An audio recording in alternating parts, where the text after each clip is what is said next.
Solving साठी हा आपला क्वेश्चन नंबर 6 बनेल ना. ओके, ठीक. Following is the balance sheet of balance sheet receipts and payment account of memorial hospital Sawantwadi. Prepare income and expenditure account for the year ended 31st March 2010. Balance sheet as on that date. ठीक आहे. मार्च 2010 म्हणजे 9-10 तुमचा current year आहे, हे लक्षात ठेवायचं. That's your current year. 3 प्रकारचे वर्ष आहेत: previous year, current year, next year. Current इयरचं जे काय आहे ते प्रेझेंट एक्सपेन्स इन्कम आहे. लास्ट इयरचं जे काय असेल ते ओपनिंग असेल. ओपनिंग साठी आपण एक वेगळी स्ट्रक्चर तयार केली. ठीक आहे. आता पुन्हा एकदा सांगतो, क्वेश्चन जेव्हा आपण बघतोय, जसं आता इकडे समोर जो क्वेश्चन आपण बघतोय, या 3 गोष्टी आहेत. सगळ्यात पहिला तुमच्याकडे इथे ओपनिंग बॅलन्स शीट दिलेली आहे. नंतर तुमच्याकडे रिसिट्स अँड पेमेंट आहेत. नंतर तुमच्याकडे ऍडजस्टमेंट्स आहेत. आणि सगळ्यात इम्पॉर्टंट गोष्ट जी आपल्याला याच्यात लक्षात ठेवायची आहे ती म्हणजे ही, की तिघांना सॉल्व्ह करण्यासाठी वेगवेगळे रूल्स ऑलरेडी तुम्हाला दिले. समजा आता तुम्ही रिसिप्ट अँड पेमेंटच सॉल्व्ह करताय, तर हे सॉल्व्ह करताना जसं आता फक्त रिसिप्ट सॉल्व्ह करताय तुम्ही, तर रिसिप्ट सॉल्व्ह करताना फक्त डोक्यामध्ये 3 गोष्टी झाल्या पाहिजे. ते 3 ऑप्शन मध्ये आहेत, बाकी काय नाही. आयदर ती ओपनिंग असेट आहे, आयदर ती इन्कम आहे, किंवा ती liability. Other than that nothing can come on receipt side. So remember, your first solving step is receipt. Your second solving step is payment. Okay. माझा पेमेंट मध्ये जेव्हा असतो तेव्हा OEA म्हणजे आयदर ती ओपनिंग लायबिलिटी आहे, किंवा तो एक्सपेन्स आहे, किंवा तो ऍसेट आहे. मग जरी 3 भागात प्रश्नाचे, पहिला भाग रिसिप्ट, नेहमी रिसिप्ट मध्ये जायचं. रिसिप्ट मध्ये सॉल्व्ह करताना फक्त 3 गोष्टी पाहिजेत: OIL, opening asset, income, liability. Payment solve करताना फक्त 3 ऑप्शन्स आहेत आपल्याकडे: आयदर ती ओपनिंग लायबिलिटी आहे, किंवा तो एक्सपेंडिचर आहे, किंवा तो ऍसेट्स आहे. हे झाल्यानंतर जर आपल्याकडे ओपनिंग बॅलन्स शीट दिली असेल, जसं या क्वेश्चन मध्ये आहे, तर इकडे ह्याला पण सॉल्व्ह करायचा एक फॉर्म्युला तुम्हाला लिहून दिली, तर तो लक्षात ठेवायचा. काय फॉर्म्युला आहे? जर कॅपिटल असेल दिलेलं, तर ते ओपनिंग कॅपिटल आहे. लोन असेल तुमच्याकडे इकडे, तर ती लायबिलिटी आहे. एंट्रन्स फीज नावाचा आयटम जर दिला असेल, तर ऍड टू कॅपिटल आहे. अजून एक ऍड करूया, कुठल्याही प्रकारचा रिझर्व्ह किंवा कुठल्याही प्रकारचा फंड जर असेल, तर तो पण लायबिलिटीज आहे, हेही लक्षात. ऍसेट मध्ये जेवढे फिक्स्ड असेट्स आहेत, फिक्स्ड असेट ज्याच्यावरती डेप्रिसिएशन लागतं तसेवाले, हे सगळे तुमचे असेट्स आहेत. अदर दॅन ऑल दिस, आपण एक गोष्ट लक्षात ठेवली, सेम असेल तर कट करायचं. आउटस्टँडिंग वाला आयटम असेल तर लेस करायचं. कशातनं? जो आउटस्टँडिंग आहे त्यात. प्री किंवा ऍडव्हान्स वाला आयटम असेल तर ऍड करायचं, आणि स्टॉक असेल तर सुद्धा ऍड करायचं.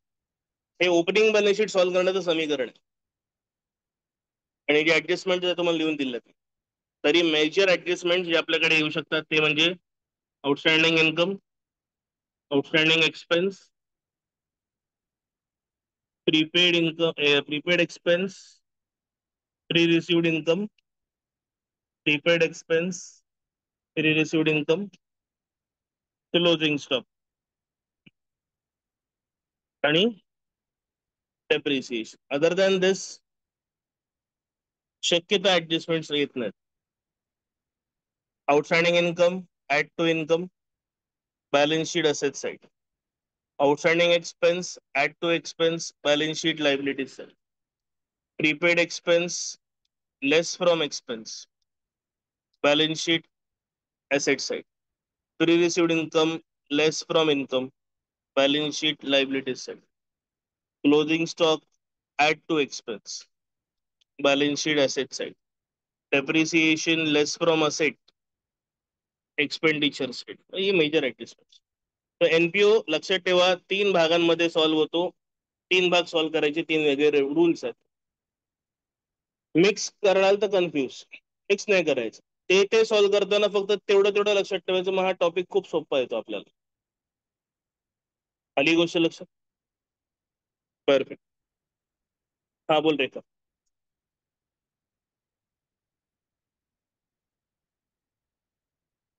ऍड रेक्टिफायर नाही mistake.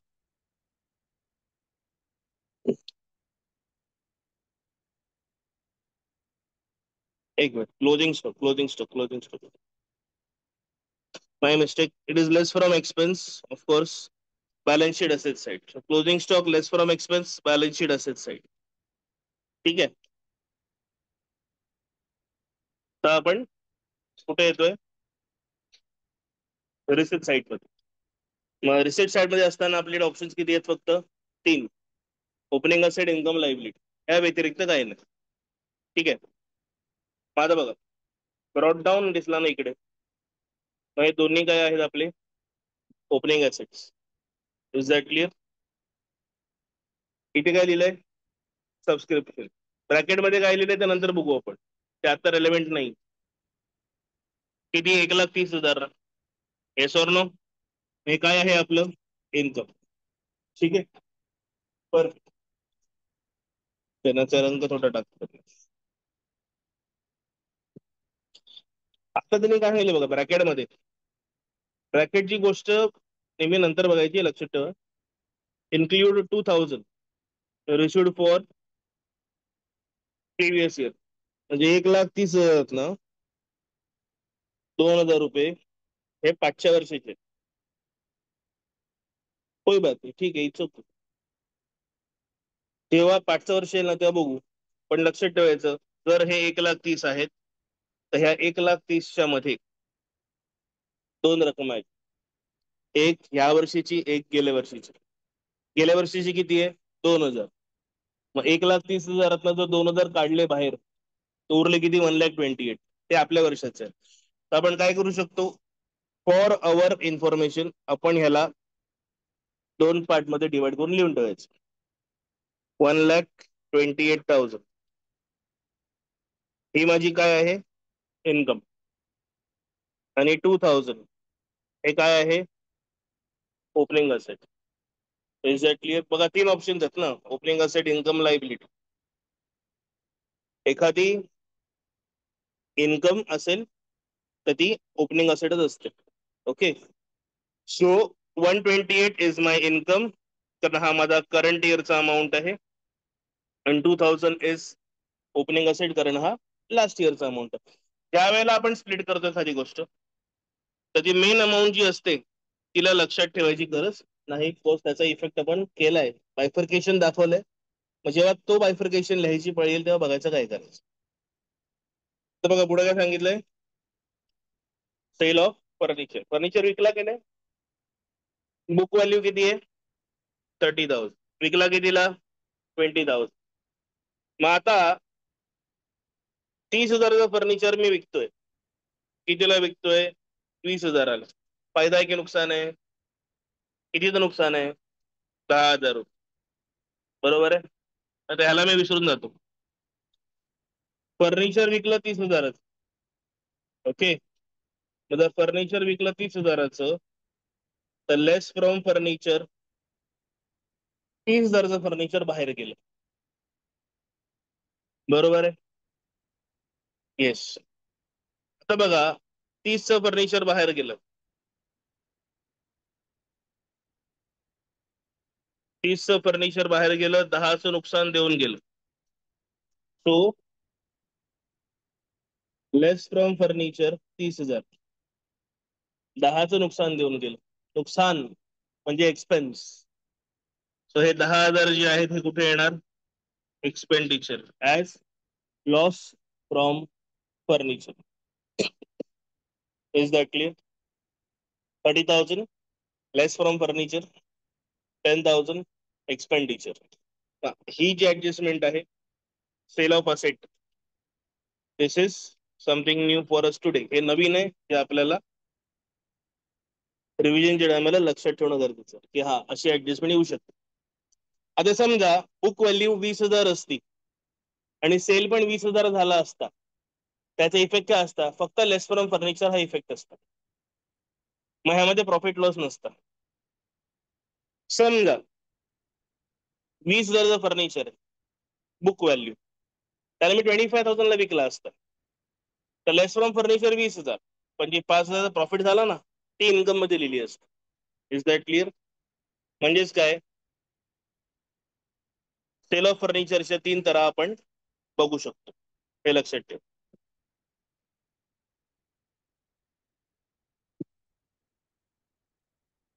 Sale of asset. Sale of असेटचा पहिला रूल आहे, जी काही बुक व्हॅल्यू आहे ती लेस फ्रॉम असेट. जर प्रॉफिट झाला तर इन्कम, जर लॉस झाला तर एक्सपेन्स. ह्या केसमध्ये बुक व्हॅल्यू 30,000ची होती, सेल व्हॅल्यू 20,000ची होती, म्हणजेच मला लॉस होतोय कितीचा? 10,000. 30,000 लेस फ्रॉम फर्निचर, 10,000 एक्सपेंडिचर. ह्याचं काय करायचं? काय नाही, इफेक्ट झाला ना 30 आणि 10 मध्ये, 30 आणि 10चा नेट इफेक्ट तोच आहे. Is that clear? दुसऱ्या केसमध्ये बुक व्हॅल्यू असती 30,000, सेल व्हॅल्यू असती 32,000, तर 2,000चा प्रॉफिट झाला असता. लेस फॉर फर्निचर 30,000 झाले असते आणि हे 2,000 कुठे गेले असते? इन्कम मध्ये. तिसऱ्या केसमध्ये बुक व्हॅल्यू 30,000, सेल व्हॅल्यू पण 30,000, नो प्रॉफिट नो लॉस, तरी हा लेस फ्रॉम फर्निचरच झाला असतं. ऑलवेज बुक व्हॅल्यू अकाउंटिंग मध्ये नेहमी लक्षात ठेवतो, ऍसेट मधून जर काही मायनस करतो आपण डेप्रिसिएशनच्या व्यतिरिक्त सेलच्या वेळेला, तर ते फक्त बुक व्हॅल्यू मायनस करू शकतो. सेल व्हॅल्यू कधी मायनस करत नाही. सेल व्हॅल्यू कम्पेअर होऊन प्रॉफिट लॉस इफेक्ट जातो. Is that clear? ह्या केसमध्ये लॉस झाला आहे 10,000चा, हा जो लॉस आहे हा मी एक्सपेन्स मध्ये टाकणार. Is that clear? ठीक आहे. तर बघा, डोनेशन मध्ये ब्रॅकेट मध्ये रेव्हेन्यू. ठीक आहे, अजून एक गोष्ट इम्पॉर्टंट लक्षात ठेवा, एखादी गोष्ट रेव्हेन्यू लिहिली असेल इन्कम साईडला, काही रिसिप्ट साईड आहे, रिसिप्ट साईड, मग रिसिप्ट साईडला जर एखादी गोष्ट रेव्हेन्यू लिहिली असेल तर ती आपली इन्कम असते, आणि जर एखादी गोष्ट कॅपिटल लिहिली असेल तर ती ऍड टू कॅपिटल किंवा लायबिलिटी असते. Is that clear?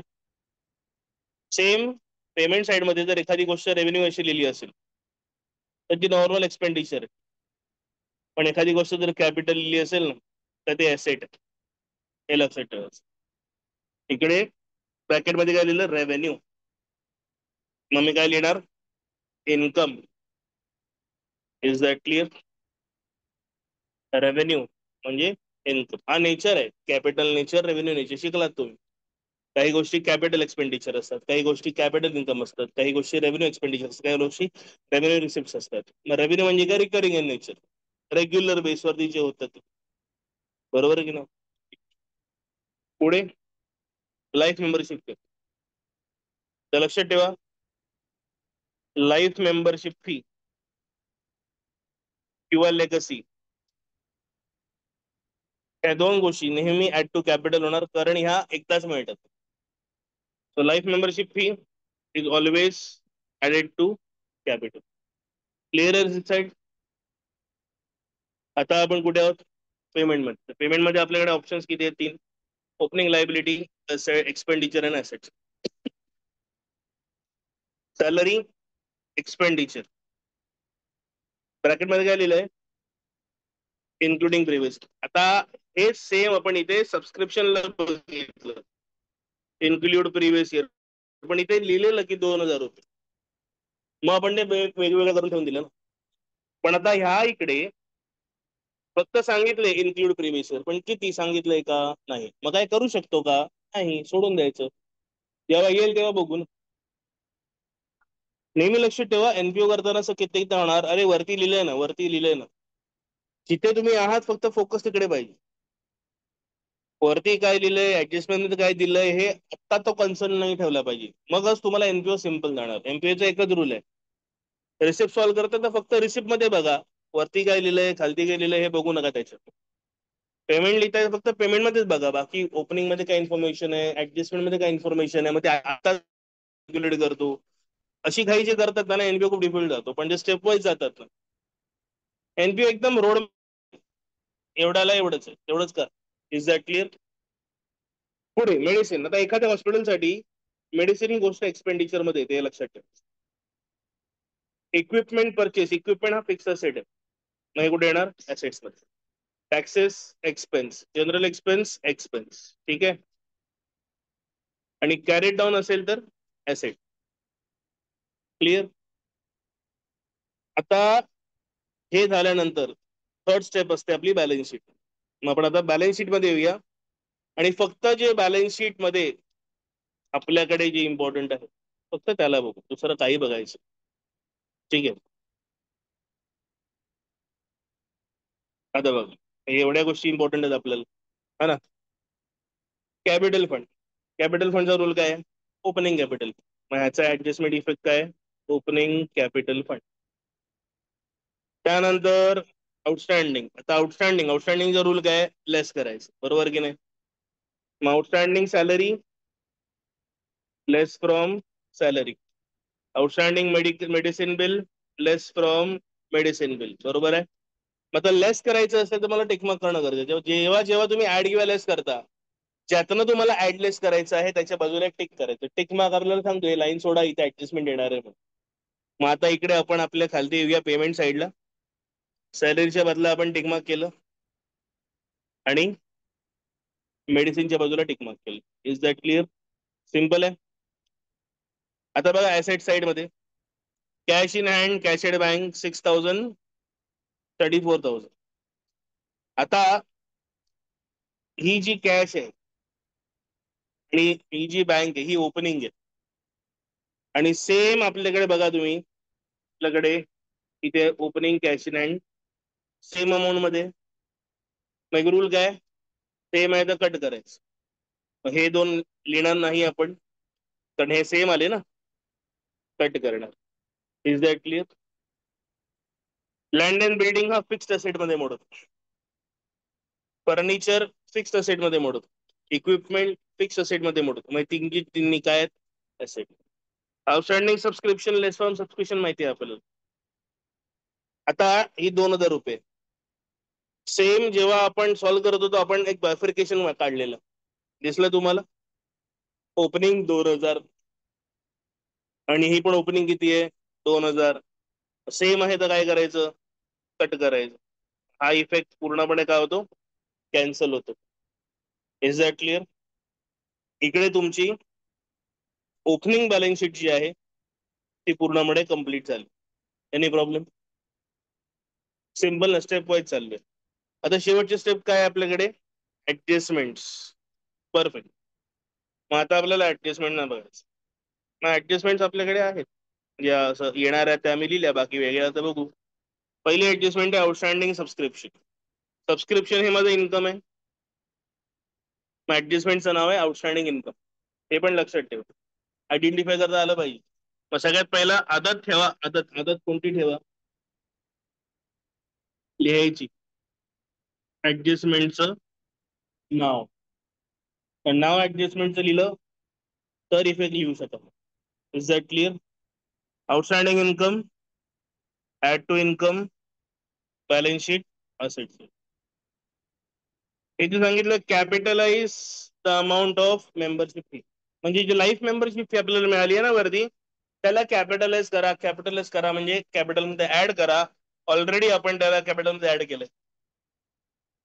मग हे जी इन्फॉर्मेशन आहे हे आपल्याला इग्नोर करायची आहे कारण आपण ती सॉल्व्ह केली. क्लिअर. प्रीपेड टॅक्सेस हे एक्सपेन्स आहेत आणि ते प्रीपेड आहेत. सो ऍडजस्टमेंटचं नाव काय आहे? Prepaid expense. Prepaid expense less from expense balance sheet asset side. मग मला टॅक्सेसच्या बाजूला एक टिकमार्क मारणं गरजेचं कारण लेस करतोय ना मी. त्यानंतर आउटस्टँडिंग सॅलरी हा आहे माझा आउटस्टँडिंग एक्सपेन्स आहे adjustment. Outstanding salary less from salary balance sheet liability side. सॅलरीच्या बाजूला एक टिकमार्क. ठीक आहे. त्यानंतर write off depreciation 20,000 from land and building, 30,000 from equipment. So we have depreciation on land and building and equipment. Depreciation less from asset expenditure. Equipment वरती tick mark, land and building वरती tick mark. तर तुम्ही वरच्या इक्विपमेंटला tick mark का नाही केलं? बरोबर ना.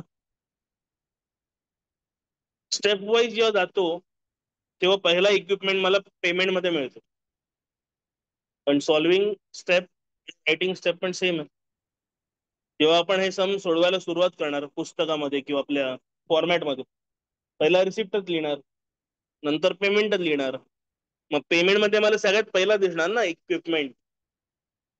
मग जिथे सगळ्यात पहिला दिसतं टिकमार्क नेहमी तिथे पहिला पाहिजे का? तर जे पहिला दिसणार तेव्हाच तुम्ही ऍडजस्टमेंटला जागा सोडणार. Is that clear? आणि हे फुल लॉजिकल आहे. ते असा असा अकाउंटिंग रूल असा नाहीये, लॉजिक आहे सर. पेमेंट मी पहिला सोडवतोय मग मला इक्विपमेंट परचेस पहिला दिसणार आहे, ओपनिंग इक्विपमेंट मला नंतर दिसणार आहे.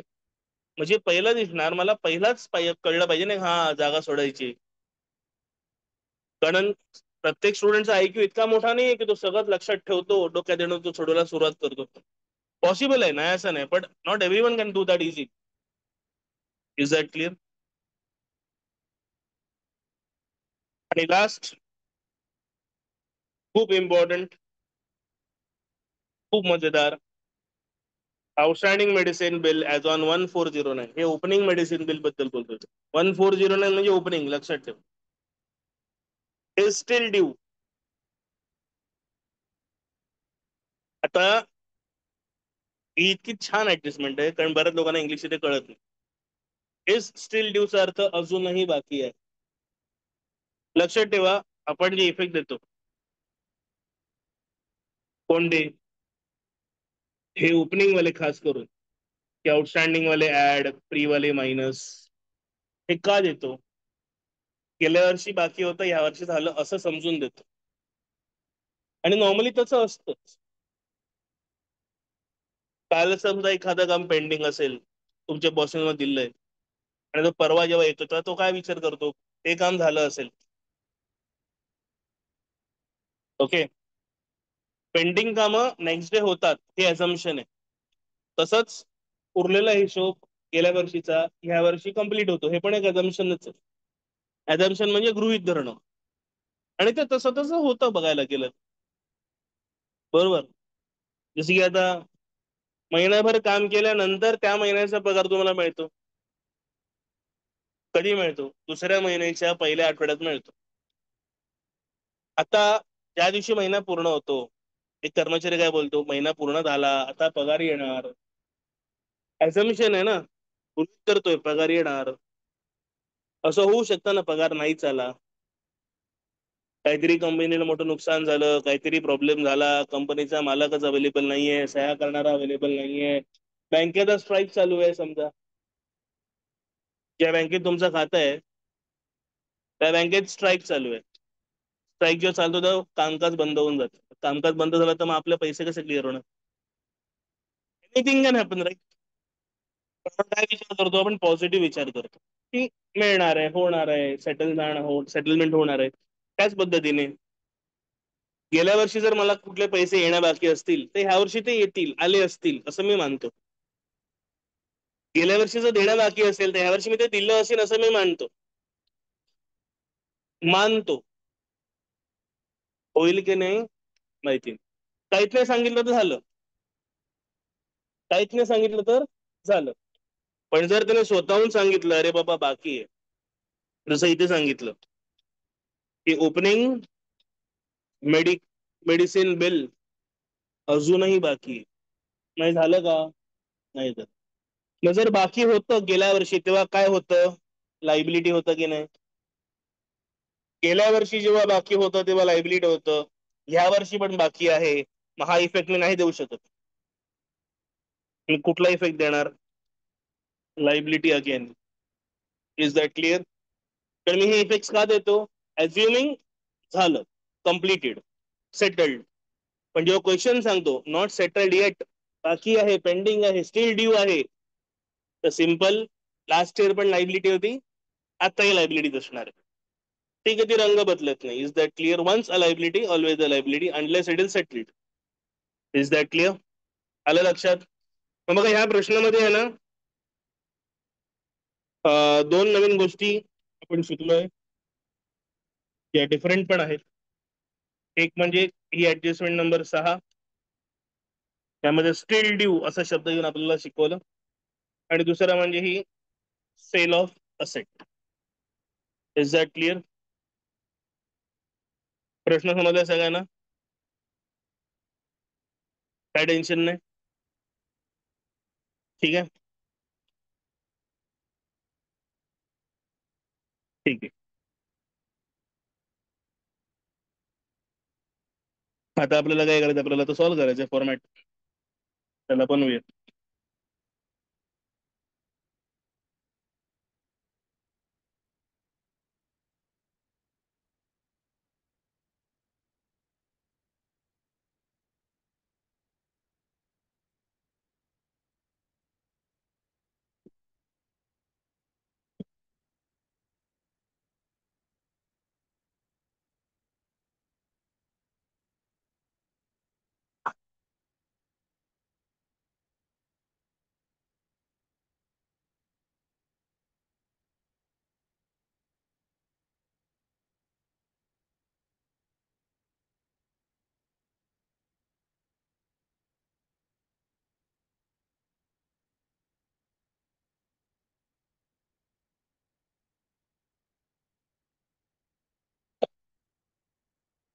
Question number 6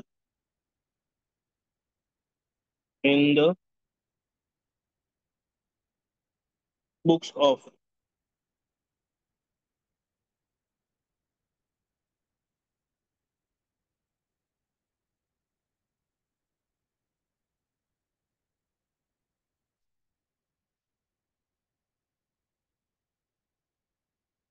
memorial hospital Sawantwadi.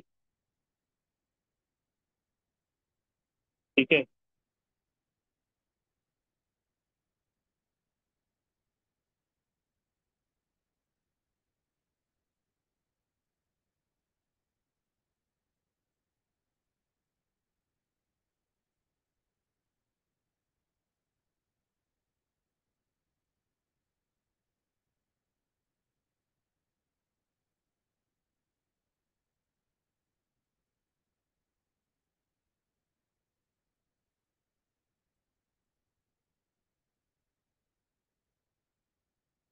Okay.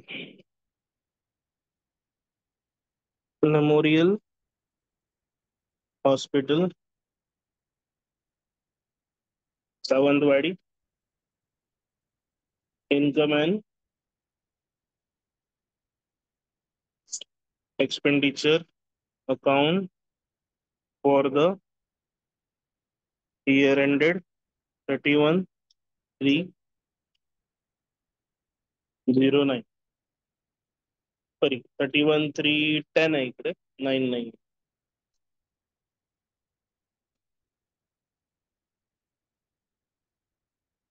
तो एक्सपेंडिचर रुपीज, इनकम रुपये.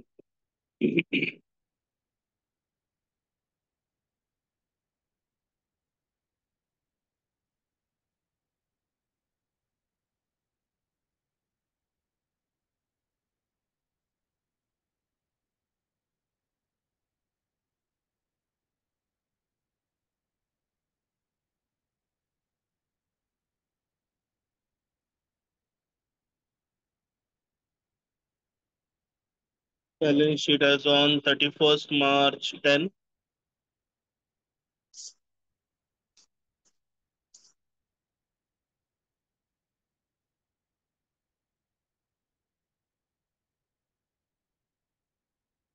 Liabilities, assets.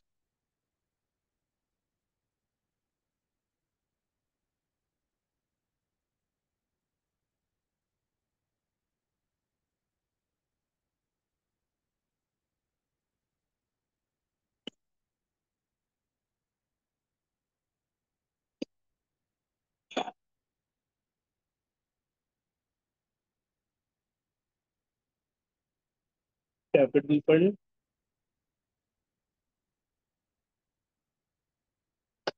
ओपन. एवढा तुमचा फॉर्मॅट आहे, हे लक्षात ठेव. ठीक आहे. आता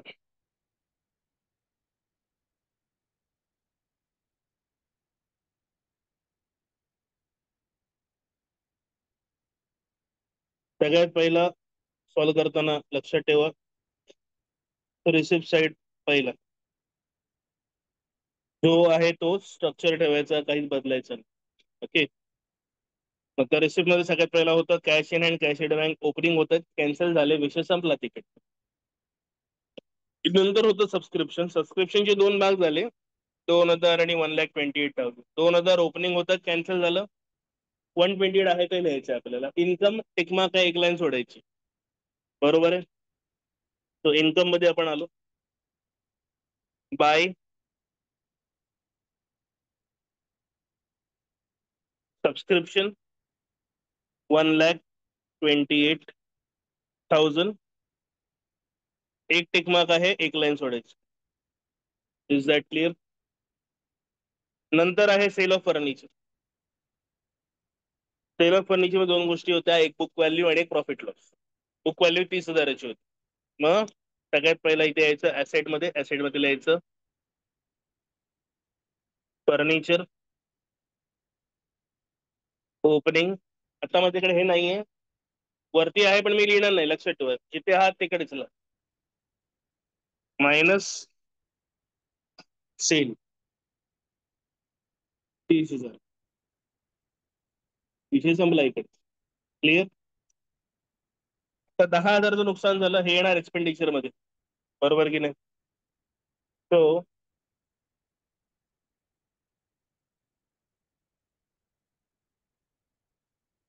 एक्सपेंडिचर मध्ये to loss on sale of furniture. Is that clear? Which is 10,000. Donation revenue आहे, मग जर डोनेशन रेव्हेन्यू आहे तर हा कुठे येणार आहे? इन्कम मध्ये. ओके.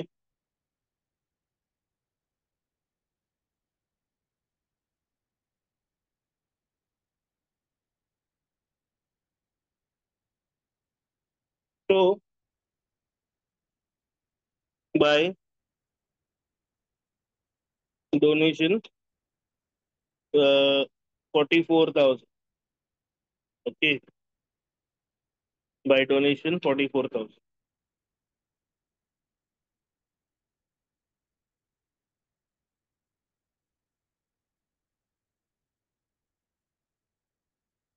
तो इन्कम साइड बाहेरच्या साईडला डायरेक्टली लिहायचं आहे आपल्याला 44,000. Clear? Life membership fees add to capital. So मी येणार लायबिलिटी मध्ये, ओपनिंग मध्ये add life membership fees 25,000. Opening जेव्हा लिहू तेव्हा ऍड कर. Is that clear? आता इकडे सॅलरी एक्सपेंडिचर एक टिक मार्क एक लाईन सोडायची. बरोबर आहे? ठीक आहे. मग salary to salary. Are we clear on this? असे इथे दोन टिक मार्क सॅलरीवरती, कारण वरची एक ऍडजस्टमेंट आहे आणि खालची पण एक ऍडजस्टमेंट आहे. सो डबल टिक मार्क आहे. 1,10,000 रुपये. डबल टिक मार्क म्हणजे 3 लाईन सोडायच्या, लक्षात ठेव. Medicine expenditure to medicine. आता ज्या करता मेडिसिन मध्ये टिकमार्क केलेला ती गोष्ट कॅन्सल झाली आहे वरती. मग हा टिकमार्क काय कामाचा नाही, याला काढून टाकू. 52,000. ठीक आहे. ओके. पुढे इक्विपमेंट परचेस ऍसेट्स.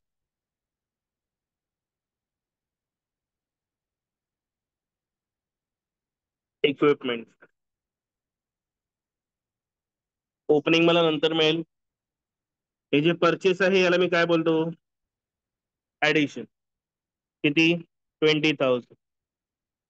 आणि एक टिक मार्क आहे, तो एक लाईन सोडून दे. ओके. त्यानंतर टॅक्सेस एक्सपेंडिचर एक्सपेन्स मध्ये आपण येणार टू टॅक्सेस 3,000 रुपीज. एक टिक मार्क एक लाईन सोडली. आणि general expense expenditure to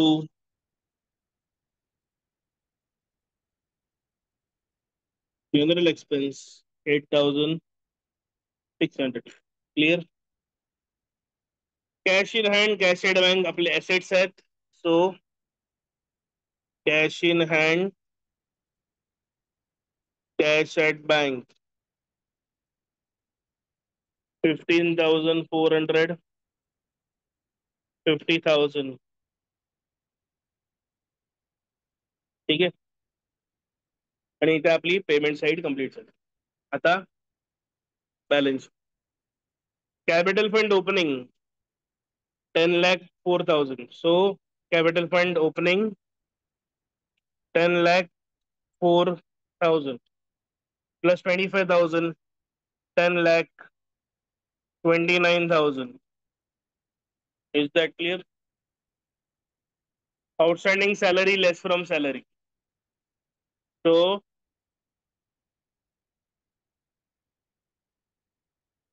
less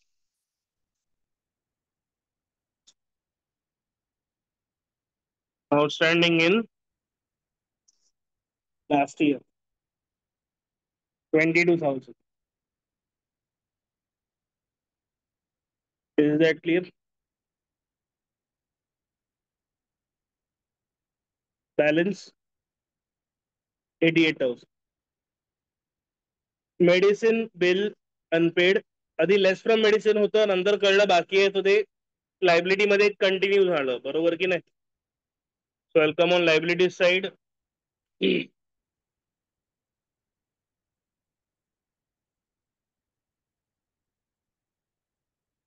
outstanding medicine bill of last year. ठीक आहे. 6,000. ओके. त्यानंतर असेट्स मध्ये कॅश बँक कॅन्सल झालेली. London building asset. तो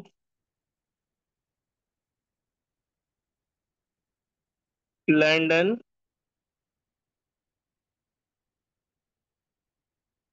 बिल्डिंग 8 लाख. टिकमार्क आहे तर आतमध्ये लिहिलं. Furniture asset. आता फर्निचरला वरती ओपनिंग मध्ये लिहून ठेवलेलं इकडे 70,000.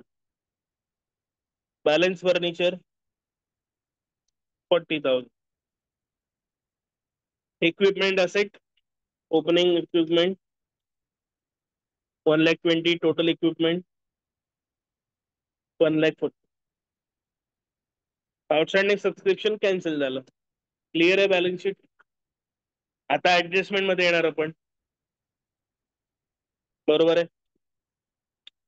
पहिली adjustment outstanding subscription outstanding income add to income balance sheet asset side. तो इन्कम साईड मध्ये ऍड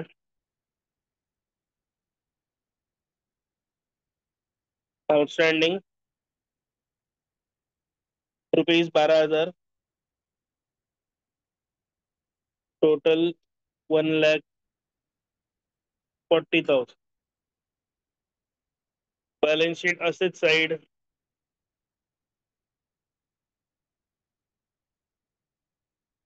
आउटस्टँडिंग सबस्क्रिप्शन 12,000. क्लिअर. नंतर सांगितलं capitalise amount of membership fee जी ऑलरेडी कॅपिटल मध्ये आपण ऍड केली आहे, सो इग्नोर, सोडून द्यायचं, त्याला काय करायचं. Prepaid taxes prepaid expense less from expense balance sheet asset side. So less prepaid taxes which is rupees 500, 2,500 balance sheet asset side. So prepaid taxes 500. नंतर outstanding salary less from salary, less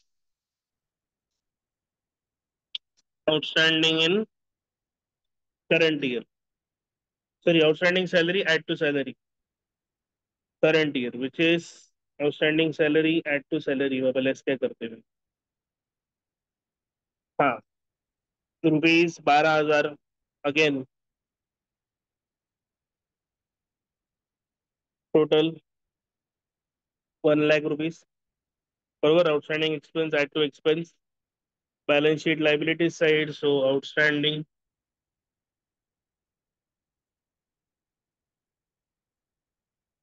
salary 12. Clear. And the right of depreciation. So depreciation less from asset, less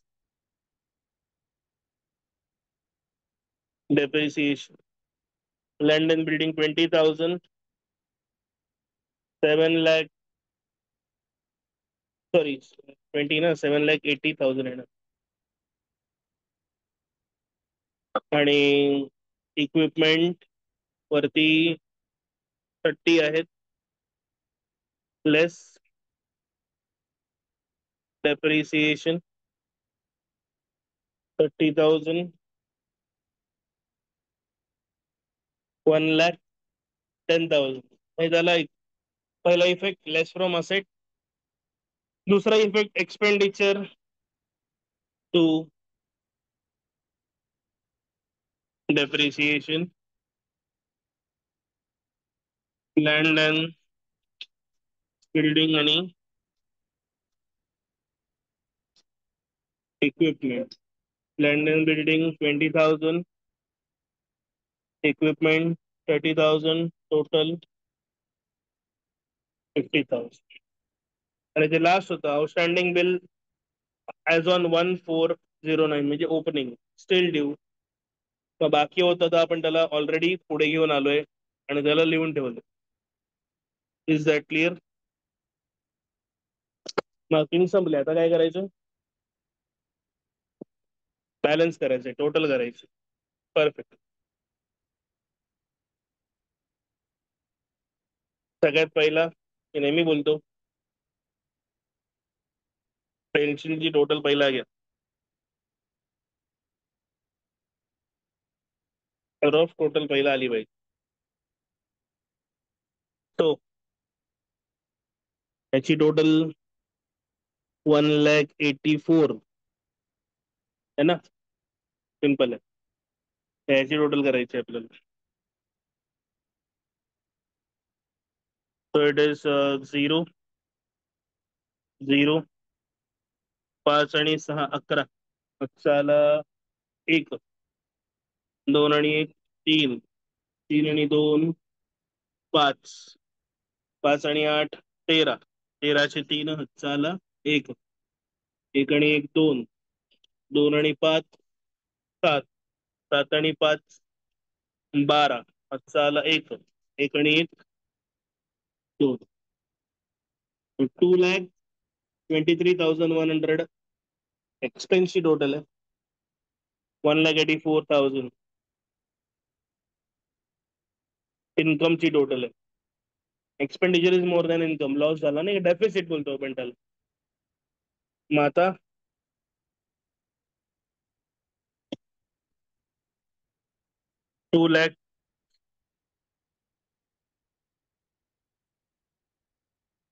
2,23,100 दोन्ही बाजूला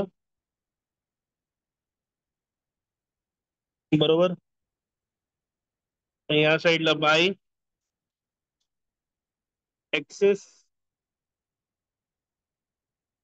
expenditure over income. 2,23,100 minus 1,84,000. 13तनं 4 गेले, 9 उरले, हातचाला 1, 12तनं 9 गेले, 3 उरले, हातचाला 1 0. So it is 39,100. आणि मग पेन्सिलच्या total ज्या आहेत त्या काढून टाकायच्या. Is that clear? हा ऑफिशियली काय आहे? जो लेस होतो कॅपिटल मधून. तो 39,100 आपल्याला लेस करायचं आहे. लेस 39,100 रुपीज. आता लक्षात घ्या, 10,29,000 मधून 39,100 रुपीज आपण मायनस करतो. ओके. 19 मधनं 10 गेले, 9 चले 1, 12 4 गेले, 8 चले 50. So it is 9,89,900. आलं लक्षात? 9,89,900. ओके, ठीक आहे. आता फायनल बॅलन्स तो पण पहिला पेन्सिलनेच घ्या. So it is 009. 9 आणि 6 15, 15 आणि 2 17ची 7, हातचाला 1, 1 आणि 8 9, 9 आणि 1 10, 0 हातचाला 1, 9 आणि 1 10. 10,07,900 या साईडला येते.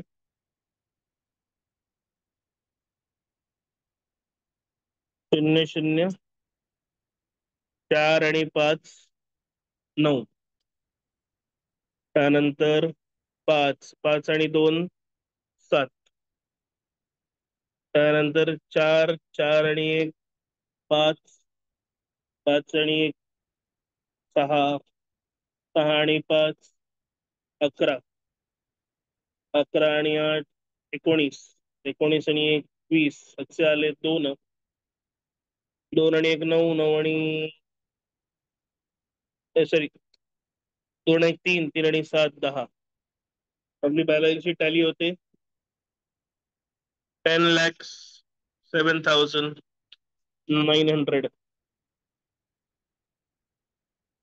या पेस वरती. Are we clear on this?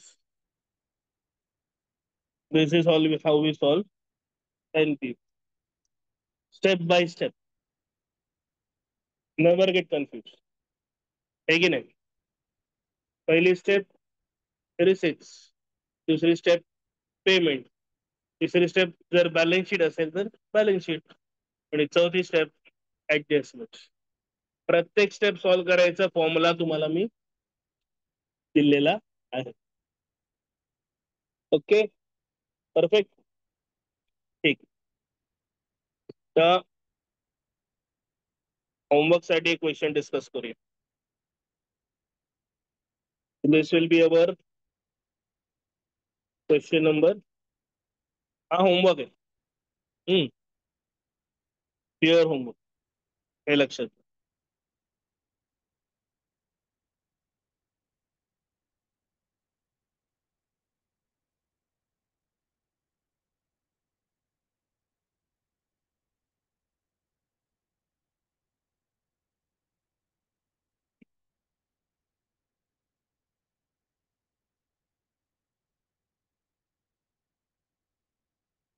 So, from the balance sheet and receipts and payment account of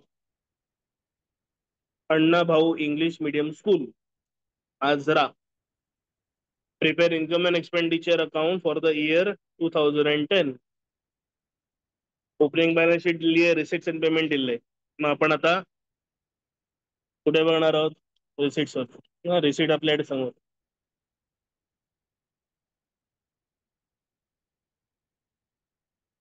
cash in hand, cash at bank, opening asset,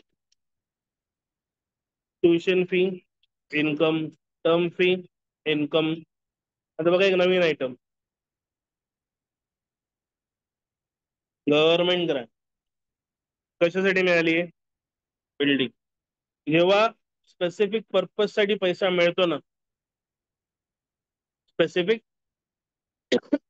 purpose साठी पैसा मिळतो ना, ती आपली काय असते? लायबिलिटी. नेहमी लक्षात ठेवा. Is that clear? Specific purpose साठी मिळाली लायबिलिटी. आता बघा सेम, इकडे काय लिहिलंय? डोनेशन. बाजूला काय लिहिलंय? लायब्ररी. स्पेसिफिक पर्पज साठी मिळालंय, कुठे येणार? लायबिलिटी मध्ये. क्लिअर आहे? Sale of wood newspaper, income. Interest on investment, income. Sundry receipts, income. Clear आहे? पुढे salary, expense. Furniture, asset. Rent, expense. Stationery, expense. Sundry expense, expense. Annual gathering, expense. Repair of building, expense. Insurance, expense. Cash in and cash at bank, असं. Clear? तर आपण इकडे येऊया. Entrance fees add to capital. Capital fund, opening capital. Clear? Computer laboratory, asset. Furniture, asset. Library, asset. Investment, asset. Outstanding वालों को क्या करना है? हमें लेस कर,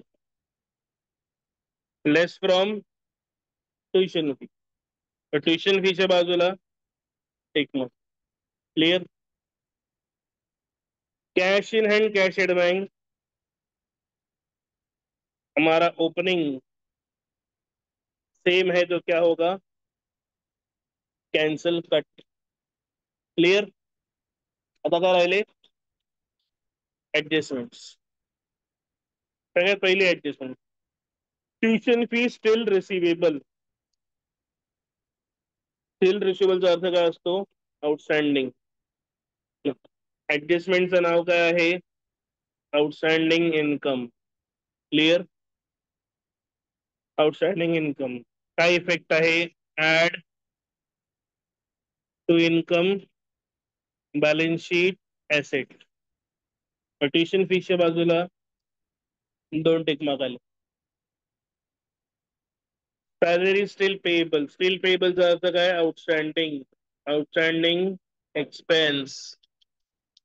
outstanding expense add to expense, balance sheet, liability. Outstanding salary add to salary, balance sheet, liability. The insurance is paid for 1 year ending 31st March 2009, 30 September 2010. Insurance भरलाय September पर्यंत. आपलं सम संपतं मार्च मध्ये. तर मार्च, एप्रिल, मे, जून, जुलै, ऑगस्ट, सॉरी, एप्रिल, मे, जून, जुलै, August, September 6 महिने extra भरले. 6 महिने extra भरले म्हणजे हे आहे प्रीपेड. किती प्रीपेड आहे बघा. इन्शुरन्स नेहमी 12 महिन्याचं भरलं जातं. 12 महिन्याचे 40,000. तर 6 महिन्याचे किती? 20,000. Is that clear? तो prepaid expense less from expense, balance sheet, asset side. इन्शुरन्सच्या बाजूला rent paid in advance. Paid in advance म्हणजे अगेन प्रीपेड ना. Prepaid expense less from expense, balance sheet, asset, रेंटच्या बाजूला government grant to be treated as capital receipts. म्हणजे liability दाखवा. दाखवली ना, मग काय करायचं? इग्नोर करायचं, सोडून द्यायचं. काय करायचं? क्लिअर आहे? Depreciate furniture and library at 10%. Depreciation and computer library at 20%. Depreciation less from asset, balance sheet, sorry, less from asset expenditure. बरोबर की नाही? कशा कशावरती आहे? फर्निचरवर आहे, लायब्ररी 10% आहे, आणि कम्प्युटरवरती किती आहे? 20%. मग फर्निचर वरती टिकमार्क, कम्प्युटर वरती टिकमार्क, आणि लायब्ररी होती टिकमार्क. आता बघा एक इम्पॉर्टंट गोष्ट इथे दाखवली त्यांनी, ती म्हणजे चार्ज ऑन क्लोजिंग बॅलन्स. त्याचा अर्थ काय समजवतो. आता हा जो आपण क्वेश्चन सॉल्व्ह केला, बरोबर. समजा ह्या क्वेश्चन मध्ये असं सांगितलं असतं की इक्विपमेंट वरती 10% डेप्रिसिएशन आहे, जे क्लोजिंग बॅलन्स वर तुम्ही चार्ज करा. मग आपण काय केलं असतं?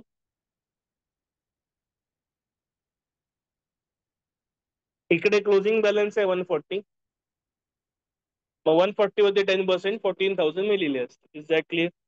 ह्याच्यात नथिंग डिफरंट. लेस डेप्रिसिएशनची रक्कम दिसते, त्याच्यावरती कॅल्क्युलेट करायचं. Is that clear? नॉर्मली आपण तेच करतो ना. Okay, clear, simple.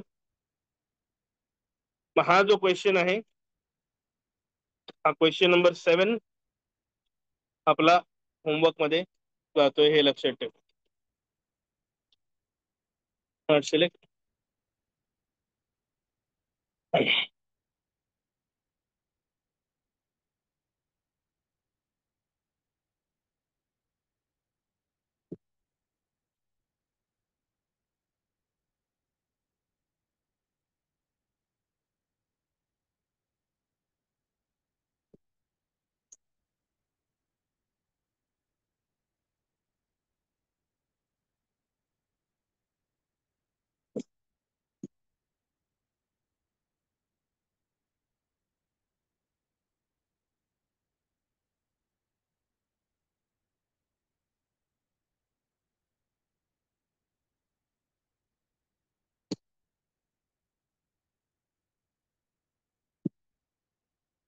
ठीक.